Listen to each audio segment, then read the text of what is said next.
the first since the beginning of the full-scale war train from Lviv to Kherson, returned dozens of people home to the frontline city. Waited 9 months, I left on April 4th and now I'm back, for now for exploration to look. It's scary, but I'm going home, it pulls back home, we were completely under occupation, our people came, if there were no shelling I wouldn't have left. It became scary, I went to my brother in the Lviv region in Horodok and now I'm going back home.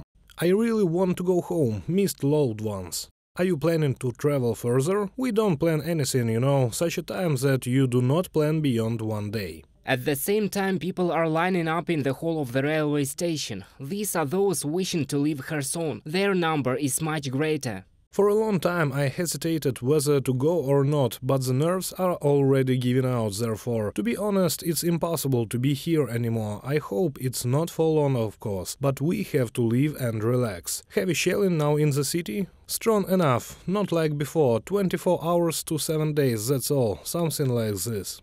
Every day, all day long, she is shaking. As soon as it explodes somewhere, she is shaking. I take her on my hands and that's it. It's very loud here, so we want to leave, we decided so. We've been here since the very beginning. Have you been here the whole occupation? Yes, I've been here since the beginning. We have now decided to leave. Let's see, life will show what will happen tomorrow. From the first days of the liberation of Kherson, Russian troops have been shelling constantly. After the withdrawal of the invaders to the left bank of the Dnipro river, the front line runs straight along the river. Almost every day there are killed and wounded civilians in Kherson. Many decided to temporarily leave their home. We are going to our mother, we are taking our children. Occupiers started shooting now, it's just been very hard during last days. We want to take a break from these shots and explosions. We'll take the kids to grandmother and see how it goes. I have a sister there, 2 cousins, I have family there. You miss them? Yes, very much. But most of these people do not know where to go next. From the station of their native Kherson, they leave for the unknown. The main thing is to stay away from shelling.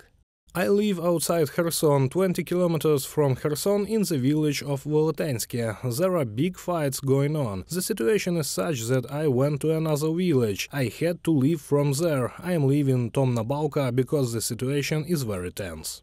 They bombed the house, nowhere to live. There is a lot of destruction around. There is death and destruction on my street, and not the one death.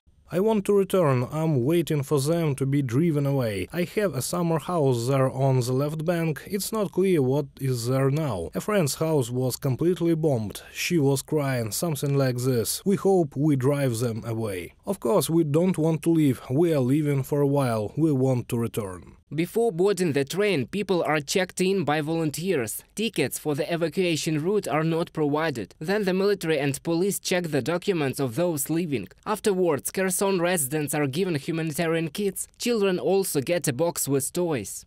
People are led to the platform. If they are people with disabilities or elderly people, they are escorted directly to the train, directly to the carriage. They are seated in their places. Then they come back and we continue our work.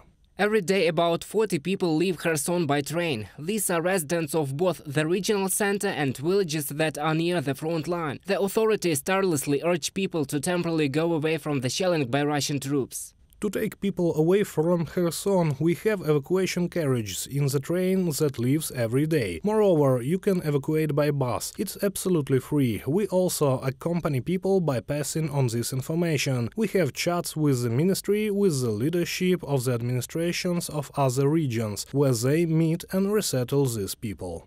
Since November 11th, 11,000 people have taken advantage of such an evacuation program from the regional authorities. This number does not include those who traveled on their own or with the help of volunteers. Before the beginning of Russia's full-scale invasion of Ukraine, 330,000 people lived in Kherson. Now there is more than a fifth of them left in the city. Reported by Roman Smoler, Daria Litovchenko, UATV News.